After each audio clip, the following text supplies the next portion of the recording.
9.10 lah. Boleh? Okey Ustaz, dah boleh mula ke Ustaz? Dah 9 minit dah. Ya. Okey. Boleh insya-Allah. Boleh. Siapa yang nak buka kamera, bukalah, bagi semangat sikit. Ustaz tengok kita ada. Cuma suara je kena mute. Oh tu jangan. Okey, mute. Baik. Bismillahirrahmanirrahim. Alhamdulillahi rabbil alamin. Wassalatu wassalamu ala asyrafil anbiya'i wal mursalin sayyidina Muhammad wa ala alihi wa sahbihi ajma'in. Ashhadu an la ilaha illallah wahdahu la syarika lah wa ashhadu anna sayyidana Muhammadan abduhu wa rasuluh.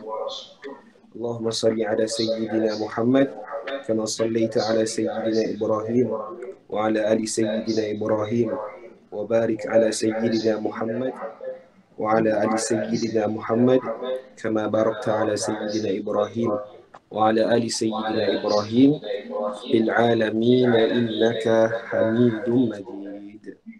Amma ba'd. Assalamualaikum warahmatullahi taala wabarakatuh. Waalaikumsalam warahmatullahi wabarakatuh. Waalaikumsalam. Rabbi shrah li sadri wa yassir li amri wahlul 'uqdatam min lisani yafqahu qawli. Alhamdulillah, bersyukur kepada Allah Subhanahu wa taala kerana dengan limpah kurnianya Allah Subhanahu wa taala memberikan kita kesempatan bersama-sama untuk berkumpul lagi di dalam ilmu yang penuh barakah, yang mudah-mudahan sesiapa yang menghadiri di dalam majlis-majlis ilmu ini, termasuk di dalam doa para malaikat yang sentiasa mendoakan mereka yang menghadiri majlis ilmu agar diampunkan dosa-dosa mereka, insya-Allah. Amin. Di dalam majlis ilmu tersebut. Jadi alhamdulillah, seperti yang diminta oleh Kak Nur kita untuk dibincangkan berkenaan dengan peristiwa Isra dan Mi'raj. Ada pun peristiwa ceramah berkenaan dengan peristiwa Isra dan Mi'raj ni seperti biasalah, inilah kali pertama saya cerita. Semua dengan akak-akak ni, inilah pertama kali. Saya tak pernah lagi lah orang jemput, kan? Ustaz Alhamdulillah. bagi ceramah Isra Mi'raj kan. Alhamdulillah. Walaupun sebelum ni kita dah pernah dengar sikit berkenaan dengan Isra dan Mi'raj ketika mana cerita berkenaan dengan Sirah Nabawiyah. Tapi saya tak tekankan sangatlah berkenaan dengan peristiwa tersebut secara terperinci. So, alhamdulillah, jadi adalah homework kita baca balik, rujuk balik mana hadis yang sahih yang boleh kita ketengahkan supaya kita dapat mendalami peristiwa ini melalui dalil-dalil yang jelas daripada hadis-hadis yang sahih dan daripada Al-Quran, insya-Allah. Jadi alhamdulillah, mudah-mudahanlah Allah Ta'ala permudahkan perkongsian yang cuba saya kongsikan kepada tuan-tuan dan puan-puan sekalian untuk dijadikan manfaat bersama. Okey, di dalam Al-Quran ada satu surah yang dikenali sebagai Suratul Isra. Okey, juzuk ke-15. Bila kita buka Al-Quran, buka Suratul Isra, kita akan nampak belah kiri juzuk ke-15. Okey, makna kata orang yang bila dia hafal Al-Quran, nampak surah Isra ni, nak start surah Isra ni dah seronok lah. Makna kata dia dah hafal hampir separuh daripada Al-Quran. Dan di dalam surah Al-Isra, tak payah pergi jauh-jauh sampai ke tengah surah. Di awal surah, Allah Subhanahu Wa Taala telah menceritakan secara ringkas dan padat berkenaan dengan peristiwa Isra dan Mi'raj itu sendiri. Allah Subhanahu Wa Taala berfirman, Subhanalladzi asra bi'abdihi laylan minal masjidil harami ilal masjidil aqsa alladzi barakna hawlahu linuriyahu min ayatina innahu huwas sami'ul basir. Maha suci Tuhan yang telah menggerakkan hamba-Nya. Okey, di dalam surah ayat tersebut, ayat pertama dalam surah Isra tersebut, Allah Subhanahu Wa Taala menggunakan perkataan asra. Okey, perkataan asra ini kebiasaannya seperti mana yang telah disebutkan oleh Al-Imam Asy-Syaukani di dalam tafsir dia Fathul Qadir, mengatakan bahawasanya kalimah asra ini digunakan oleh orang Arab untuk berjalan pada waktu malam. Okey, walaupun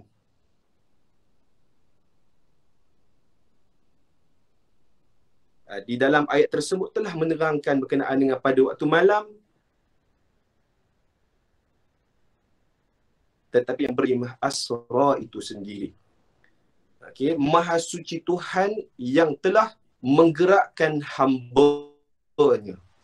Siapakah hamba-Nya? Hamba-Nya itu merujuk kepada Rasulullah sallallahu alaihi wasallam. Kenapa dalam ayat ni Allah Taala tak sebut Rasulahu, menggerakkan Rasulnya, utusannya? Kenapa Allah tak menggunakan perkataan Nabi-Nya, tetapi sebaliknya menggunakan perkataan hamba-Nya? Okey. Sebab apa? Menunjukkan kepada kita bahawasanya Nabi sallallahu alaihi wasallam merupakan hamba yang sejati yang perlu kita contohi seperti mana yang dikehendaki oleh Allah Azza wa Jalla. Okey, seorang hamba. Kadang-kadang bila kita sebut aku hamba Allah, tetapi adakah Allah Subhanahu Wa Taala telah mengakui bahawasanya kita ni betul-betul hamba dia seperti mana yang dikehendaki? Bila sebut hamba ni, kita akan ikut seluruh suruhan dia. Kita akan tinggalkan segala larangan dia. Tetapi bila mana seseorang hamba itu telah melanggar perintah Allah, tidak mengikuti perintah Allah, melakukan larangannya, adakah dia akan menjadi hamba yang sejati? Adakah dia akan menjadi hamba yang dikehendaki oleh Allah Azza wa Jalla? Maka kita alhamdulillah dengan rahmat Allah Subhanahu Wa Taala diutuskan seorang rasul, yang mana rasul ini daripada manusia. Okey, kenapa Allah Subhanahu Wa Taala tak pilih rasul daripada kalangan malaikat? Kenapa dipilih daripada kalangan kita juga? Supaya hamba-Nya dapat mencontohi daripada manusia tersebut. Kalaulah diutus daripada seorang rasul, kedua-dua kejadian ini ada perbezaan. Maka kita tidak akan sama seperti mana malaikat yang mana dia ini tidak ada nafsu. Okey, Nabi sallallahu alaihi wasallam ada nafsu.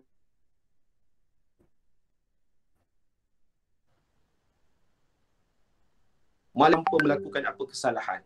Okey, begitulah Allah Subhanahu Wa Taala dengan rahmatnya jadikan Rasulullah, hantar Rasulullah daripada kalangan kita, daripada manusia, untuk mudah kita contoh dia.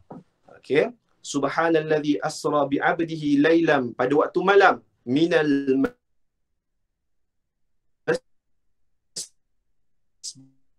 masjidil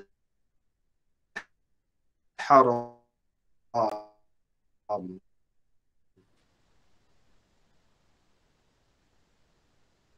daripada masjid yang dulunya dikenali Masjid Aqsa itu sebagai Baitul Maqdis, yang insya-Allah kita menciri harami ilal masjidil tan, di dalam peristiwa tersebut linuriyati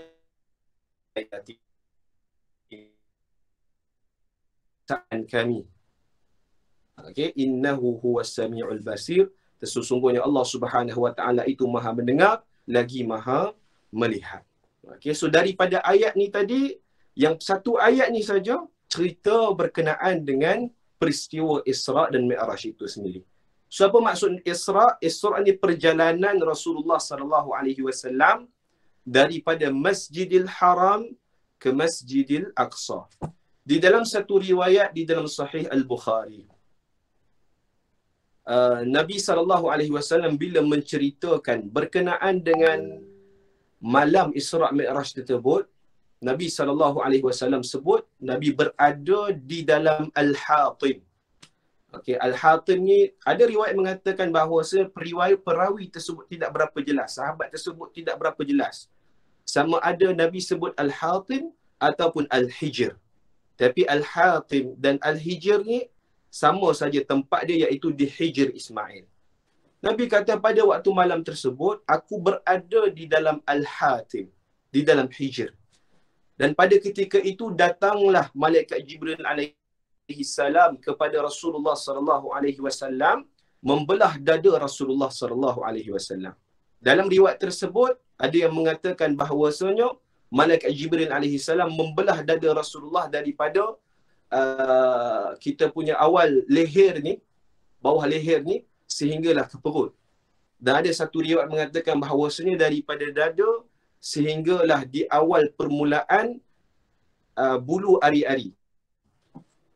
Okey, dibelah dadanya, dan selepas daripada itu dikeluarkan hati Rasulullah sallallahu alaihi wasallam, dan bersama dengan malaikat Jibril alaihi salam pada ketika itu ada satu bekas emas yang mana hati Rasulullah sallallahu alaihi wasallam dibasuh di dalam bekas tersebut dengan keimanan, dengan iman, dan seterusnya selepas daripada itu dimasukkan semula di dalam dada Rasulullah sallallahu alaihi wasallam. Jadi ada dua riwayat. Sebelum ni kita pernah dengar ketika mana Nabi sallallahu alaihi wasallam berada di perkampungan Halimatus Sa'diyah.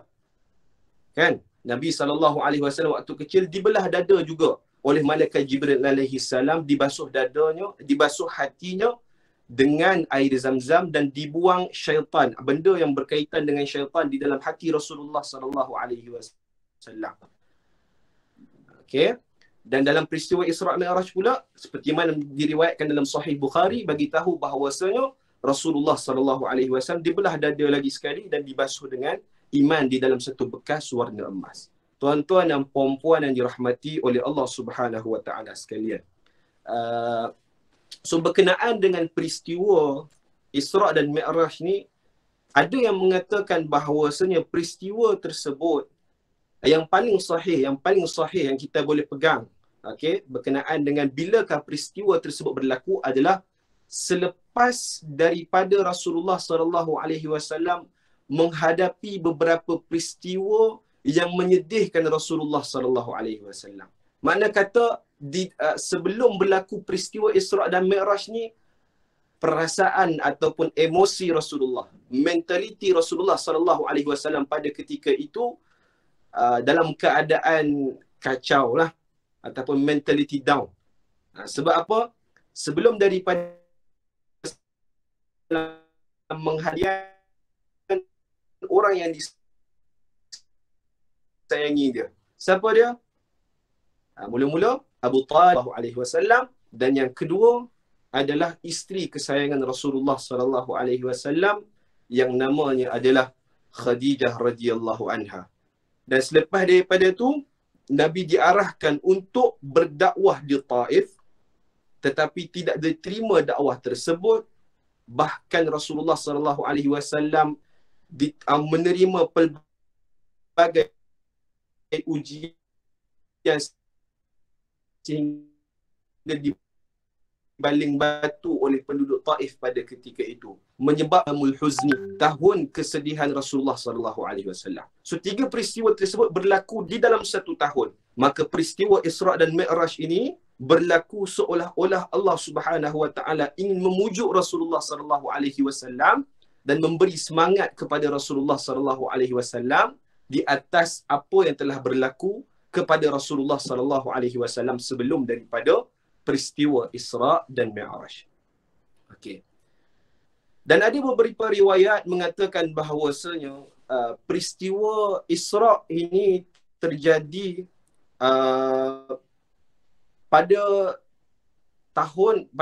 tarikh 27 Rejab, tahun ke-10 lah daripada kenabian Rasulullah sallallahu alaihi wasallam, dan pendapat ini dipilih oleh Al-Alamah Al-Mansur Furi. Okay, dan peristiwa ini ada yang mengatakan bahawasanya telah terjadi 5 tahun setengah setelah diutusnya Rasulullah sallallahu alaihi wasallam menjadi nabi, dan pendapat ini dikuatkan oleh Imam An-Nawawi sendiri dan Al-Qurtubi. Okay, ini semua pendapat-pendapat para ulama lah Yang paling mudah kita kata peristiwa Isra' dan Mi'raj ni berlaku selepas daripada Rasulullah SAW ditimpa dengan 3 peristiwa yang sedih. Okay, 2 kematian orang yang disayangi dan selepas daripada tuan dan puan-puan yang dirahmati oleh Allah Subhanahu Wa Taala sekalian. Ni eloklah saya kongsikan sedikit berkenaan dengan hadis bahasa Arab dia supaya kita dapatlah keberkatan tu insya-Allah daripada hadis Rasulullah sallallahu alaihi wasallam. Okey, hadis yang diriwayatkan oleh Al-Imam Muslim di dalam sahih dia. Mana kata bila mana hadis yang telah diriwayatkan oleh Imam Muslim ataupun Imam Bukhari, dah tak perlu dah kita nak pertikaikan kesahihannya. Dan semua para ulama bersepakat bahawasanya hadis yang telah diriwayatkan oleh Imam Muslim dan Imam Bukhari merupakan hadis-hadis yang sahih seperti mana yang telah disyaratkan dengan syarat yang ketat oleh kedua-dua imam ini. Tuan-tuan dan puan-puan yang dirahmati oleh Allah Subhanahu Wa Taala sekalian.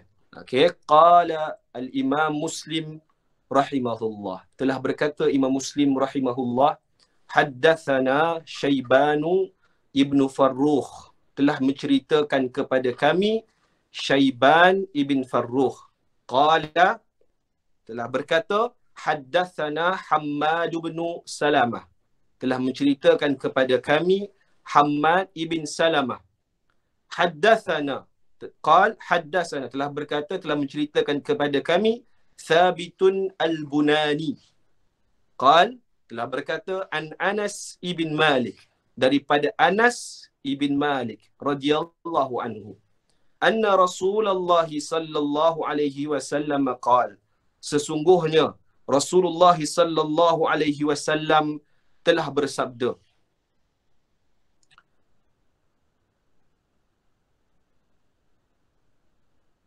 utitu bil buraqi. Okey, telah Nabi sallallahu alaihi wasallam terangkan di dalam hadis ini bagaimanakah bentuk buraq itu sendiri. Okey, buraq ni seperti mana seekor binatang dan dia berwarna putih. Okey. Tawilun fawqal himar wa dunal baghli. Okey, Nabi kata bahawasanya buraq ini merupakan, dia ni lebih besar daripada keldai tetapi lebih kecil daripada baghal ataupun bighal. Okey, dia lebih besar, lebih panjang daripada himar, keldai, tapi dia kecil sikit daripada baghal. Okey. Yad'u hafirahu inda muntaha tarfihi. Nabi SAW kata, kalaulah tapak dia ni melangkah, dia akan melangkah sampai sejauh mata kita memandang. Nak katanya buraq ni sangat-sangat laju. Qala, so Nabi SAW bersabda, farakibtuhu hatta ataitu baital maqdis. Okay, Nabi SAW bersabda, maka aku menaiki buraq, menaikinya sehinggalah aku sampai di Baitul Maqdis. Okey, Baitul Maqdis dekat mana? Baitul Maqdis dekat Masjid Al-Aqsa. Qala, so Nabi SAW bersabda, farabattuhu bil halaqati allati yarbitu fil anbiya, allati yarbitu bihi al anbiya. So Nabi SAW kata, kemudian aku mengikatnya oleh para nabi. Qala, so Nabi SAW bersabda lagi, thumma dakhaltul masjida, kemudian aku masuk ke dalam masjid, fasallaitu fihi rak'ataini thumma kharajtu, maka aku solat di dalam Masjidil Aqsa sebanyak 2 rakaat, kemudian aku keluar daripada masjid tersebut. Okey. Dalam hadis yang lain bagi tahu bahawasanya Rasulullah SAW ketika mana dia melaksanakan solat 2 rakaat tersebut, Rasulullah SAW mengimamkan para nabi, semua nabi-nabi di masjid tersebut. Thumma kharajtu, kemudian Rasulullah SAW keluar daripada Baitul Maqdis, keluar daripada Masjid Al-Aqsa. Faja'ani Jibril alaihi salam. Maka selepas daripada itu, datanglah malaikat Jibril alaihi salam kepada Rasulullah sallallahu alaihi wasallam, okey, bi ina'in min khamrin wa ina'in min laban. Pada ketika itu Jibril datang dengan satu mangkuk yang berisi dengan khamar, berisi dengan arak. Dan bersama dengan dia juga ada satu mangkuk lagi berisi, yang diisi dengan susu. Fakhtartul labana. Maka Jibril alaihi salam memilih air susu. Okey, pada ketika itu. Faqala Jibril alaihi salam, maka pada ketika itu Jibril alaihi salam mengatakan, akhtarta al-fitrata. Sesungguhnya engkau telah memilih mengikut fitrahmu. Thumma araja bina ila as-sama'. Kemudian Nabi sallallahu alaihi wasallam mi'raj, naik ke langit. Okey. So bezalah, Isra itu perjalanan Nabi sallallahu alaihi wasallam dari Masjidil Haram ke Masjidil Aqsa, tetapi Mi'raj pula adalah perjalanan Nabi sallallahu alaihi wasallam daripada Baitul Maqdis naik berjumpa dengan Allah Subhanahu wa taala. Itu Mi'raj. Okey. Fastaftaha Jibril. Maka selepas daripada itu Jibril alaihi salam meminta untuk dibuka langit tersebut. Qala, Jibril kata, Jibrilu, aku Jibril. Qila, wa man ma'ak. Dan dikatakan, siapa bersama dengan kau wahai Jibril? Qala, dan Jibril mengatakan, Muhammad. Okey. Qila, wa qad bu'itha ilaih. Adakah dia telah diutuskan ke sini? Qala, Jibril alaihi salam berkata, qad bu'itha, maka telah dibukakan kepada kami ya wasallam, maka dia naiklah di langit pertama. Okey. Bila mana dah naik langit pertama, selepas daripada itu Nabi sallallahu alaihi wasallam berjumpa dengan siapa? Berjumpa dengan Nabi Adam alaihi salam. Okey, fa idza ana bi Adam. Maka sesungguhnya aku adalah Adam alaihi salam. Farahhaba bi wa da'ali bi khair.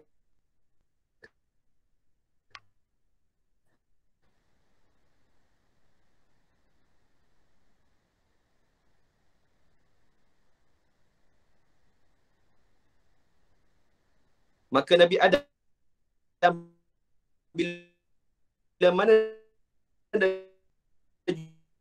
jumpa dengan Nabi Adam alaihi salam, Nabi Adam pun menyambut Nabi sallallahu alaihi wasallam bersama dengan malaikat Jibril alaihi salam dan mendoakan kebaikan untukku. Thumma araja bina ila as-sama'i tsaniyah. Kemudian Nabi sallallahu alaihi wasallam naik lagi tingkat yang kedua, langit yang kedua. Fastaftaha Jibril alaihi salam. Bila nak naik yang kedua, Jibril minta lagi untuk dibukakan langit tersebut supaya Jibril dan Nabi Muhammad sallallahu alaihi wasallam dapat Jibril, adakah dia telah diutuskan ke sini? Qala, dan dia berkata qad bu'itha ilaih, sesungguhnya dia telah diutuskannya. Fa futiha lana, maka telah dibukakan bagi Rasulullah dan Abu Bakar dan malaikat Jibril alaihi salam. Fa idza ana bibnai al-khalati Isa bin Maryam wa Yahya ibn Zakaria salawatullahi alaihima. Bila mana Nabi sallallahu alaihi wasallam naik saja langit yang kedua, Nabi sallallahu alaihi wasallam berjumpa dengan siapa pula?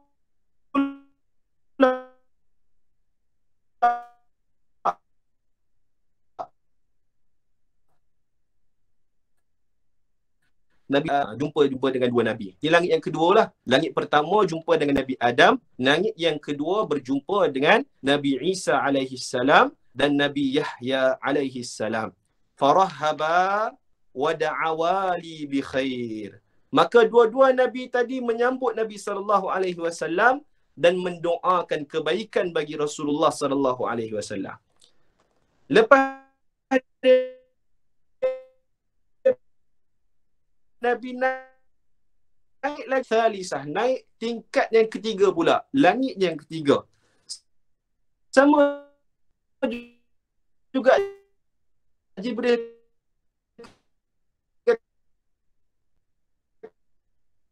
kata apa lagi, fastaftaha Jibril. Jibril minta untuk dibuka langit tersebut. Faqila, dan ditanya, siapakah engkau? Qala Jibril, Jibril kata, aku Jibril. Qila wa man ma'ak, dan ditanya, siapakah? Jibril kata, Muhammad. Qila, dan ditanya, qad wa qad bu'ith, sesudah Nabi Yusuf alaihi salam. Wa idza huwa qad utiya syatr al-husn. Dan sesungguhnya Nabi Yusuf alaihi salam ini telah diberikan separuh daripada kecantikan. Separuh lagi kat mana? Separuh lagi kat kita semualah, kongsi pakat kongsi cantik tu. Separuh kecantikan tu kepada Nabi Yusuf alaihi salam, separuh lagi kepada hamba-hamba Allah Subhanahu wa taala. Kita kongsinya lah ni. Okay, so Nabi Yusuf alaihi salam memang Allah Subhanahu wa taala menjadikan dia orang yang paling handsome, orang yang paling cantik sekali, sehingga menyebabkan pada ketika itu menggugatlah iman para wanita ketika mana berada di zaman Nabi Yusuf alaihi salam. Tuan puan-puan yang dirahmati oleh Allah Subhanahu wa taala sekalian. So selepas daripada itu, qala farahhaba bi. Nabi Yusuf sama juga macam nabi-nabi lain, sambut Nabi SAW dan doakan kebaikan bagi Rasulullah SAW. Thumma araja bina ila sama. Kemudian Nabi naik lagi satu langit lagi. Yang keempat pula. Okey, yang keempat, Jibril lagi sekali minta untuk buka langit tersebut. Dan ditanya, siapakah engkau? Jibril kata, aku Jibril. Siapa bersama dengan engkau? Dia kata, Muhammad bersama dengan dia. Okey, dan adakah dia telah diutuskan? Ditanya lagi sekali macam tu. Malaikat Jibril kata dia telah diutuskan. Maka selepas daripada itu dibuka langit yang keempat. Fa idza ana bi Idris alaihi salam.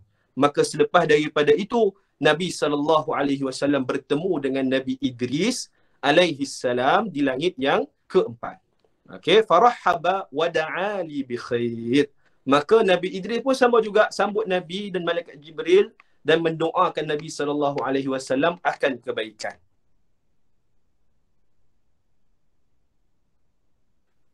Qala Allah Azza wa Jal. Maka Allah Subhanahu wa taala telah bersabda berkenaan dengan boleh tengok dalam surah Maryam ayat ke-57 bila mana Allah Taala memuji Nabi Idris alaihi salam, wa rafa'nahu makanan aliyya. Sesungguhnya kami mengangkatnya ke tempat yang paling tinggi.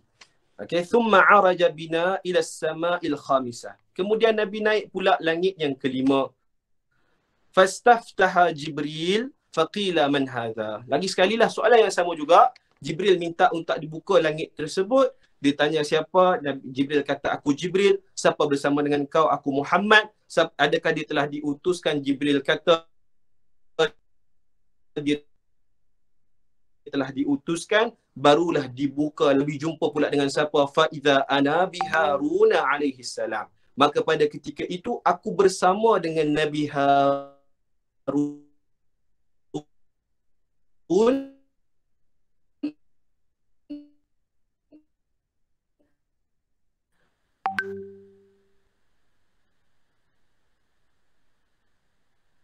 alaihi salam. Okey, ini baru tingkat yang kelima.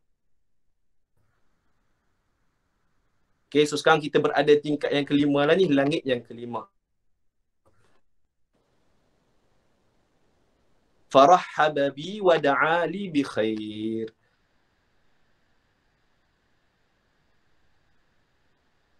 Okey, so Harun pun sama juga doa untuk Nabi dan sambut Nabi dan doakan kebaikan untuk Nabi. Dan di mana yang telah saya sebut tadi, tapi saya sebut juga seperti mana yang Rasulullah yang siap sama inilah anaba dengan Musa alaihi salam. Okey, so Musa pun sama juga, farahhaba wa da'a li bi khair. Dia sambut kami, okey, Nabi Musa sambut Rasulullah dan doakan kebaikan bagi Rasulullah sallallahu alaihi wasallam. Dan ada dalam riwayat yang lain bagi tahu bila masa Nabi SAW berjumpa dengan Nabi Musa menangis. Okay, dalam riwayat Bukhari tak silap saya. Jadi ditanya kenapa Musa menangis? Kenapa Nabi Musa menangis?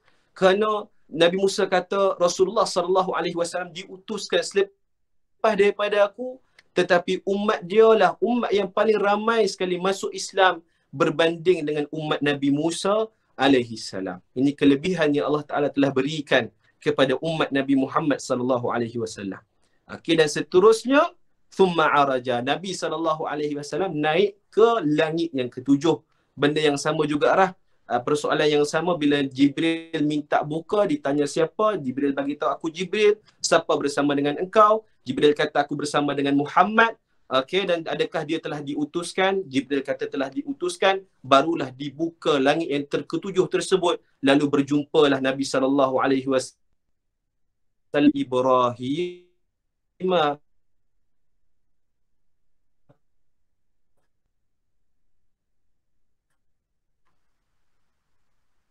alaihi salam. Okey, dan pada ketika itu Nabi SAW musmur. Okey, dan pada ketika itu Ibrahim alaihi salam sedang bersandar di satu tempat yang dikenali sebagai Baitul Ma'mur. Okey, so Baitul Ma'mur ni apa pula? So kedudukan Baitul Ma'mur ni berada di langit yang ketujuh. Nabi terangkan Baitul Ma'mur ni apa? Wa idza huwa yadkhuluhu, maka sesungguhnya Baitul Ma'mur ini dimasuki kulla yaumin, setiap hari, 70,000 malakin la ya'uduna ilaih, telah masuk ke dalamnya setiap hari 70,000 malaikat dan mereka tidak keluar daripada Baitul Ma'mur. Nak katanya setiap hari 70,000 malaikat akan masuk di dalam Baitul Ma'mur tersebut dan tidak keluar sama sekali. Nak katanya apa? Katanya Baitul tiap hari, tak habis-habis sampailah hari kiamat. Wallahu a'lam. Thumma dhahaba bi ila sidratil muntaha, dan kemudian selepas daripada itu Nabi SAW pergi ke Sidrah Al-Muntaha. Okey, As-Sidrah seperti mana yang telah saya sebut sebelum ni, As-Sidir. Sidir ni pohon bidara lah. Al-Muntaha maksudnya yang terakhir. Ada riwayat mengatakan bahawasanya Sidratul Muntaha daripada langit ke-6 sampai langit ke-7. Ada yang langit yang ke-7 saja. Okey, nak katanya itu yang terakhir lah. Yang terakhir sekali Nabi pergi di Sidratul Muntaha. Dan Nabi terangkan Sidratul Muntaha ni macam mana? Fa idza waraquha ka'adhani al-filah. Nabi kata dia punya daun saja besarnya seperti mana besarnya telinga gajah. Okey, itu besar.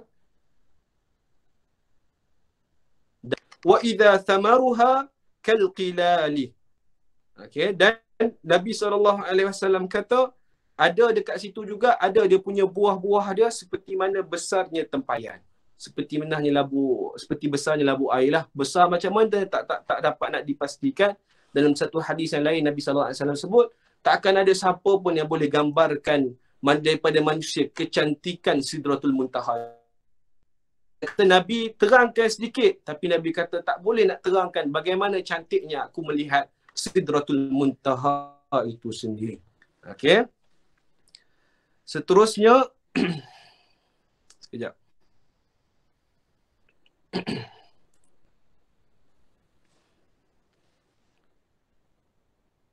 Okey. Falamma ghashiyaha min amrillah ma ghashiya taghayyarat fama ahadun min khalqillah yastati ayyan yan'ataha min husniha. Seperti mana yang saya sebut tadilah, tak ada siapa-siapa yang boleh terangkan macam mana Sidratul Muntaha cantik dia macam mana. Dan selepas daripada itu barulah Nabi SAW seperti mana yang disebutkan dalam Sahih Muslim, fa'auhallahu ilayya ma auha, maka Allah Subhanahu wa taala wahyukan kepada aku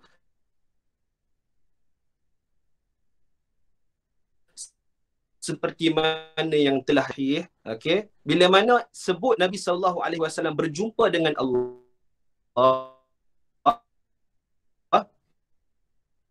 dalam hadis yang sahih nak berjumpa dengan Allah, Nabi SAW buka capal dia dan berjumpa dengan Allah Subhanahu Wa Taala. Ni riwayat yang sahih, tak ada sebut berkenaan dengan perkara tersebut. Sebab tu ada orang yang kata capal Rasulullah SAW itu mulia sehingga kita perlu letakkan di atas kepala. Okey, bagi saya sendirilah, pendapat saya sendiri, saya tidak bersetujulah. Sebab apa? Tidak ada hadis yang sahih, dalil yang sahih untuk kita melakukan perkara tersebut. Bahkan di dalam peristiwa Isra' Mi'raj dalam hadis yang sahih tidak menceritakan perkara tersebut. Okey. Tetapi kalau kita jumpa betul, kita yakin itu adalah capal Rasulullah SAW, maka tidak ada masalah untuk kita mengambil berkat daripadanya, kerana itu sebahagian daripada Rasulullah dan Rasulullah SAW pernah pakai capal tersebut. Tapi kita nak confirmkan itu capal Rasulullah, kita tak boleh nak pastikan. Okey, fa farada alayya, maka Allah Subhanahu Wa Taala telah memfardukan kepada aku, mewajibkan kepada aku 50 salatan fi kulli yawmin wa laylah.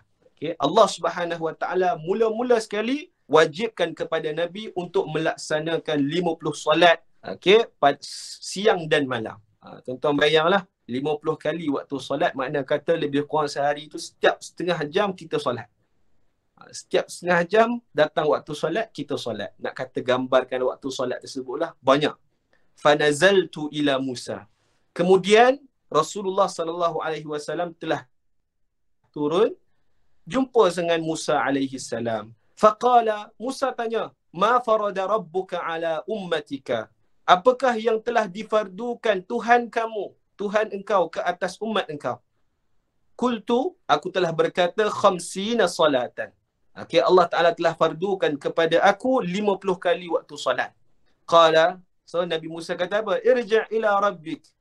Kembalilah kau kepada Tuhan kau. Fas'alhu takhfifa. Maka mintalah kepadanya keringanan. Fa inna ummataka la yutiquna dhalik. Maka sesungguhnya umat engkau wahai Muhammad tidak akan mampu untuk melakukan perkara tersebut. Bani Israel wa khabartuhum qala, dan Nabi Musa alaihi salam kata, kerana sesungguhnya sebelum daripada ini aku dah pernah cuba dah dekat Bani Israel tapi mereka juga tak mampu. Okey, wa khabartuhum, dan telah khabarkan kepada mereka, qala, dan Rasulullah sallallahu alaihi wasallam kata, faraja'tu ila rabbi. So Nabi sallallahu alaihi wasallam, ya rabbi khaffif ala ummati, wahai Tuhanku, kurangkanlah untuk umatku. Fahatta anni khamsan, maka selepas daripada itu dikurangkan 5. Musa alaihi salam, faqultu hatta anni khamsan, maka sesungguhnya Allah Subhanahu Wa Taala telah kurangkan bagi aku 5 waktu solat. Qala inna ummataka la yutiquna bidzalik, la yutiquna dzalik, maka sesungguhnya ketahuilah wahai umat engkau masih tidak mampu untuk melakukan perkara tersebut. Farji' ila rabbik fas'alhu takhfi.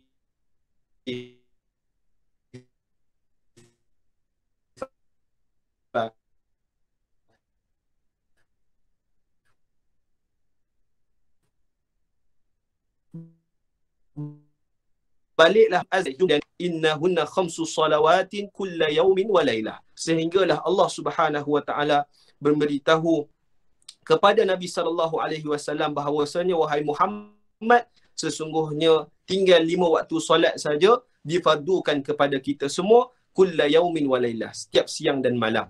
Likulli salatin ashur,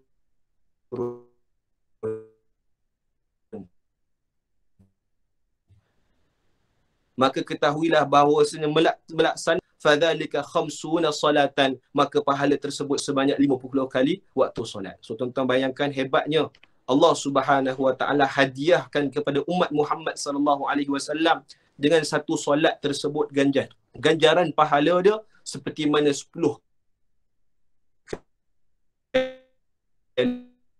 kali kita melaksanakan solat 10 kali kebaikan, maka 5 kali waktu solat kita 50 kali waktu solat.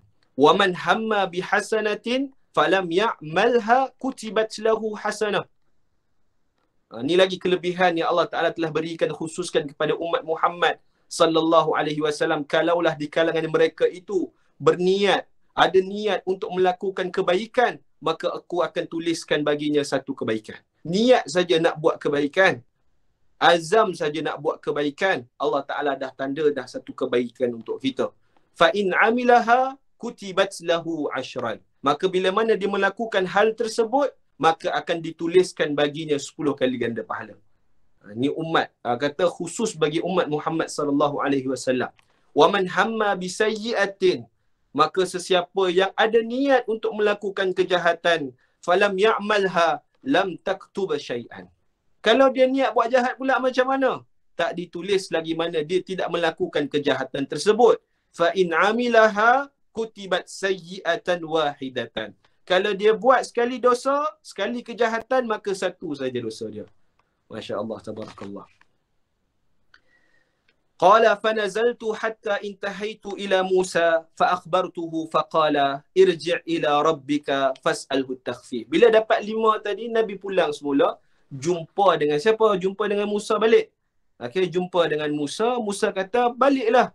Kata, bagi tahu dekat Tuhan kau, minta lagi pada Tuhan kau untuk kurangkan daripada 5 waktu tu. Faqala Rasulullah sallallahu alaihi wasallam, faqultu qad raja'tu ila rabbi hatta istahyaitu minhu. Okey, aku dah banyak kali dah balik kepada Tuhan aku, jumpa dengan Allah Subhanahu wa taala. Sekarang ni aku malu dah nak minta kurang daripada Allah Subhanahu wa taala. Dalam hadis yang lain seperti mana diriwayatkan Bukhari, bahawa si Nabi kata, aku redha dengan 5 waktu solat yang telah difardukan kepada Rasulullah sallallahu alaihi wasallam dan kepada umatnya. Itu kisah yang sahih berkenaan dengan peristiwa Isra' dan Mi'raj. Panjang hadis dia. Hadis dia panjang lah macam ni. Daripada muka surat ni, muka surat kedua, muka surat ketiga. 3 muka surat hadis ni cerita berkenaan dengan peristiwa Isra' dan Mi'raj. Okey, sekarang ni kita nak kupas hikmah dia. Yang pertama, kenapa Nabi SAW tak terus Mi'raj daripada Mekah terus jumpa Allah Subhanahu Wa Taala? Kenapa mesti pergi Baitul Maqdis dulu? Kenapa tak naik terus? Sebab apa berlaku peristiwa Mekah? Dalam keadaan dia termenunglah pada ketika itu, memikirkan peristiwa yang telah dia hadapi, peristiwa yang telah dia lalui ketika mana peristiwa Isra' dan Mi'raj.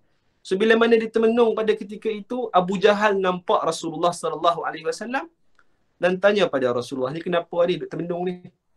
Lepas tu Nabi kata, Nabi pun ceritalah apa yang berlaku. Nabi pergi ke Baitul Maqdis dan Nabi naik ke langit. Agak-agak Abu Jahal nak percaya. Pasti tak percayalah. Dia kata, kejap. Hang naik langit lah. Kata, kejap. So waktu tu dia pun panggil orang-orang Quraisy. Okay, dia kata, mai sini kumpul. Dia kata, boleh tak kalau aku panggil orang Quraisy, aku panggil mereka semua dan kau ceritakan apa yang berlaku. So Nabi kata, tak apa, panggillah orang Quraisy dan aku ceritakan apa yang berlaku. Okay. So dipanggil lah semua orang Quraisy berlaku daripada Nabi SAW gerak daripada Masjidil Haram ke Masjidil Aqsa dan seterusnya naik ke langit dan sebagainya. So waktu tu semua tak percayalah. Kata, betul ke Muhammad ni sampai naik ke langit ni kan? Dalam satu malam saja sampai ke subuh. Okay, tetapi apa yang menjadi bukti kesahihan cerita Rasulullah sehingga dipercayai sebahagian daripada mereka adalah daripada peristiwa Isra' Nabi, iaitu perjalanan Nabi daripada Mekah ke Baitul Maqdis. Okay, so nak percayakan benda tersebut, ada dari kalangan mereka yang cerdik tanya pada Rasulullah. Okay, kalau kau sampai ke Baitul Maqdis, tak tahu pun Baitul Maqdis itu macam mana. So nak buktikan kesahihan tersebut, mereka tanyalah, kalau betul lah kau pergi sampai Baitul Maqdis, ceritakan kepada kami macam mana Baitul Maqdis tersebut dan cerita kepada kami berapa tiang yang berada di dalam Baitul Maqdis. So waktu tu Rasulullah pun kata dalam yang mafhumnya kata aku pun sampai tak ingat lah berapa tiang dekat Baitul Maqdis ni. Yalah yang biasa tengok semua benda, tengok tiang, tengok lansir, tengok sofa warna apa, siapa? Perempuannya. Laki tak. Laki kalau pergi shopping pun dia kata kalau nak beli satu barang, kata beli roti je lah dia bawa balik ke rumah. Orang perempuan kalau tanya ada sale tak? Entah, tak tahu. Ada sale ke tidak? Kan? Sebab dia fikir nak beli satu benda je. Itulah lelaki Rasulullah SAW waktu tu tak fikirlah sampai nak kira berapa tiang dekat dalam tersebut. So apa yang berlaku tuan-tuan dan puan-puan yang dirahmati oleh Allah Subhanahu Wa Taala sekalian, ditunjukkan kepada Rasulullah sallallahu alaihi wasallam. Allah Taala seolah-olah gambarkan kepada Rasulullah sallallahu alaihi wasallam satu persatu karakteristik ataupun keadaan tempat Baitul Maqdis itu sendiri, sehingga dapat mencerita pernah pergi ke Baitul Maqdis, yang pernah sampai di Baitul Maqdis mempercayai kisah Nabi sallallahu alaihi wasallam. Itu antara hikmah kenapa Allah Subhanahu Wa Taala tidak naikkan ataupun tidak mi'rajkan terus daripada Mekah sampai ke Sidratul Muntaha, sampai berjumpa dengan Allah Subhanahu Wa Taala di atas sana. Okey, kalau naik terus orang katakan percayalah cerita berkenaan dengan orang yang tak pernah nampak, tak pernah tengok dekat atas langit-langit sana ada apa, apa. Tapi di Baitul Maqdis ada sebahagian dengan Rahikul Maktum menceritakan bahawasanya Nabi SAW menceritakan dalam perjalanan Nabi nampak ada dua kumpulan. Okey, ada dua kumpulan yang sedang bermusafir untuk datang ke Mekah Al-Mukarramah pada ketika itu. Okey, so Nabi kata ada satu kumpulan yang asalnya lewat dapat mendahului kumpulan tersebut. Sehinggalah bila mana kumpulan yang mana telah sampai dekat Mekahul Mukarramah, bila ditanya, adakah kamu telah mendahului satu kumpulan yang lain di dalam perjalanan ke Mekah? Mereka kata ya. So nak katanya hebatnya Rasulullah SAW sampai dapat menggambarkan apa yang berlaku di dalam peristiwa di dalam malam pada malam tersebut. Itu yang pertama. Tuan-tuan dan puan-puan dirahmati oleh Allah Subhanahu Wa Taala sekalian. Yang kedua, hikmah yang lain pula. Kenapa Allah Subhanahu Wa Taala, Allah ni Maha mengetahui. Dia tahu hamba dia lemah. Dan dia tahu apa yang dia nak fardukan. Dan dia lah menyusunkan qada dan qadar. Wajibkan solat 5 waktu pada Nabi. Kenapa Nabi sampai ulang-alik kan? Sebagai orang dekat sini antara hikmah yang nak tunjukkan kepada kita bahawasanya Tuhan ini, kalau kita mintalah apa saja kepada dia walaupun perkara yang sama, pasti dia akan kabulkan permintaan tersebut. Tersebut dalam satu hadis bercerita berkenaan dengan orang-orang tauhid ataupun orang-orang yang beriman kepada Allah yang lambat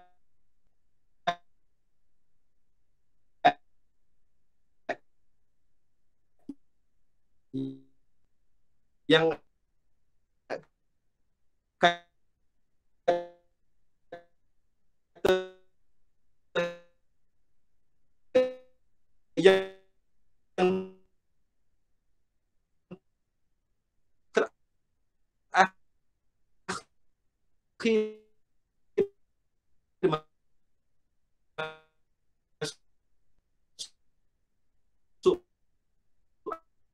antara yang terakhir masuk ke syurga. Orang-orang yang terakhir masuk ke syurga.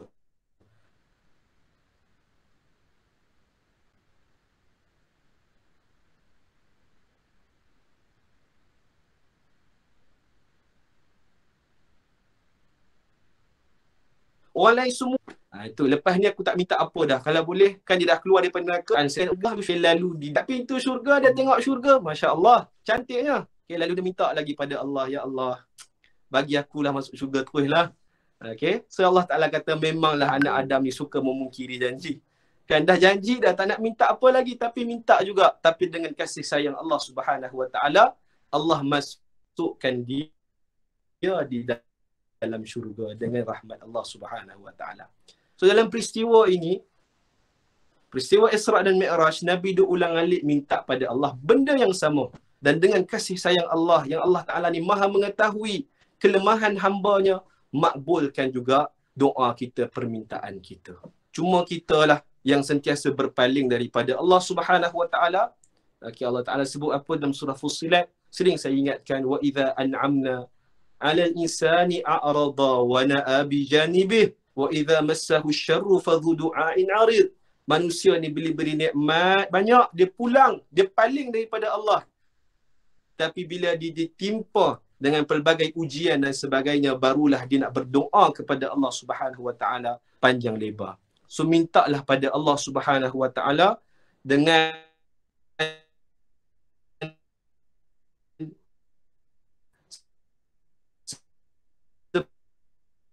banyak Subhanahu Wa Taala itu. Apabila mana hamba-Nya meminta kepadanya, pasti dia akan kabulkan doa kita.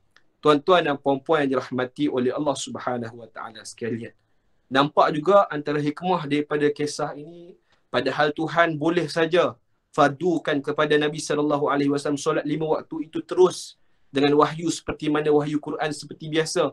Tapi Al-Quran ini Allah ajak Nabi, jemput Nabi untuk jumpa dengan dia semata-mata nak bagi kefarduan ini untuk apa? Nak tunjukkan kepada kita bahawasanya ibadah solat ini merupakan ibadah yang mulia dan merupakan satu ibadah bagi hamba-hambanya untuk berinteraksi, untuk berkomunikasi dengan Allah Subhanahu Wa Taala. Bahawasanya solat 5 waktu ini merupakan tiang bagi agama. Dan apabila mana kita culas, kita lalai daripada melakukan dia dengan sebaiknya, maka sebenarnya kita telah meruntuhkan agama kita sendiri. Okey.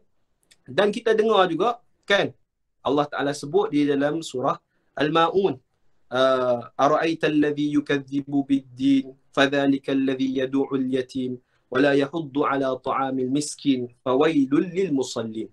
Maka celakalah orang-orang yang solat. Siapa dia?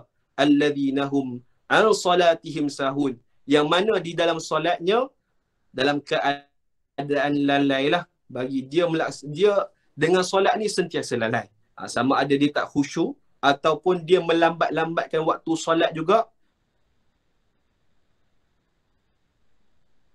Itu kita ataupun itu disebut. Okey, tuan-tuan dan puan-puan yang dirahmati oleh Allah Subhanahu Wa Taala sekalian, ada beberapa kisah yang mungkin kita biasa dengar berkenaan dengan peristiwa Isra' dan Mi'raj. Saya rasa sebelum-sebelum ni lah, ada yang kata di dalam perjalanan Nabi SAW ke Baitul Maqdis, kita ada dengar bahawasanya Nabi SAW dikejar dengan ifrit. Ini hadis yang palsu, hadis yang tidak ada lah. Okay, dan ada juga kisah berkenaan dengan beberapa kisah lah berkenaan dengan peristiwa Nabi SAW Mi'raj, Nabi tengok ada orang kena seksa dan sebagainya. Kebanyakan hadis-hadis tersebut perlu dilihat semulalah kesahihannya. Sebahagian daripadanya adalah dhaif yang sangat-sangat. Cuma ada satu kisah daripada yang sahih yang telah diriwayatkan oleh Abu Dawud di dalam sunannya. Rasulullah SAW bersabda, ketika mana aku dinaikkan di langit, dimi'rajkan, aku telah berjumpa dengan suatu kaum yang kuku mereka ni terbuat daripada tembaga. So waktu dalam peristiwa Mi'raj ni Nabi diperlihatkanlah beberapa perkara, antaranya yang sahih. Bila kita kata Nabi nampak ada satu kumpulan yang mana kuku dia ni panjang-panjang dan diperbuat daripada tembaga.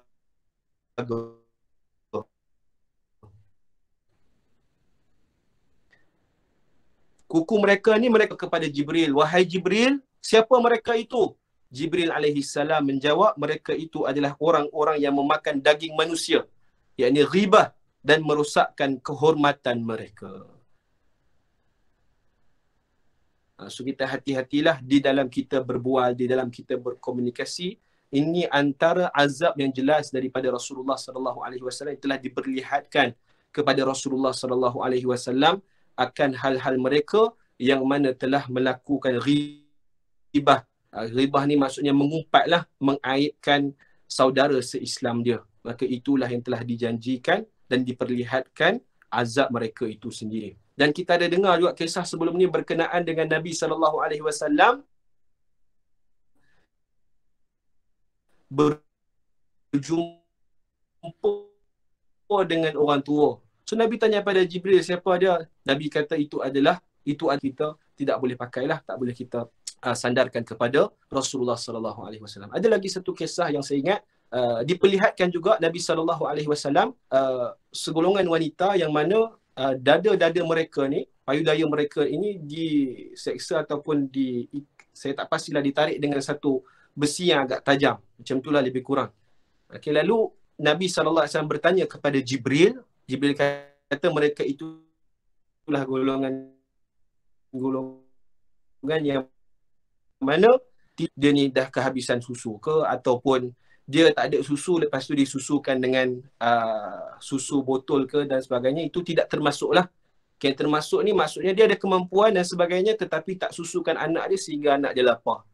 Itu antara azab-azab yang telah diperlihatkan kepada Rasulullah sallallahu alaihi wasallam, dan juga beberapa azab yang mana Allah Taala telah tunjukkan bagi mereka yang di dalam api neraka. Itu antara kisahlah yang saya boleh kongsikan dan yang perlu kita hati-hatilah. Cuma berkenaan dengan Isra dan Mi'raj ni, yang terbaik kita pegang adalah hadis yang seperti mana yang telah saya sebut tadi. Hadis yang telah diriwayatkan oleh Anas bin Malik, dan juga seperti mana hadis yang telah diriwayatkan di dalam Sahihul Bukhari. Dalam hadis yang lain Sahih Bukhari menyebutkan bahawasanya bila nak jumpa dengan Allah ni dikurang 10 sampai last kali tu jadi 5.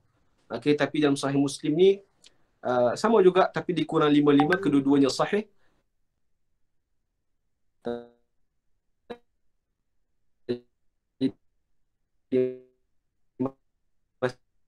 Masalah mana-mana Nabi Mi'raj ni lah, insya-Allah. Semua jelas Alhamdulillah. Okey. So mudah-mudahan sedikit sebanyak dapatlah kita mengambil iktibar daripada kisah peristiwa Isra dan Mi'raj ini. Okey, yang paling penting adalah berkenaan dengan keimanan kita kepada Allah Subhanahu Wa Taala itu sendirilah. Waktu Nabi sallallahu alaihi wasallam ceritakan berkenaan dengan Isra dan Mi'raj ni, ramai yang tak percaya. Tapi yang pertama sekali yang membenarkan Rasulullah sallallahu alaihi wasallam adalah Abu Bakar As-Siddiq radhiyallahu anhu. Sebab itulah dia digelar sebagai As-Siddiq, yang bermakna yang membenarkan.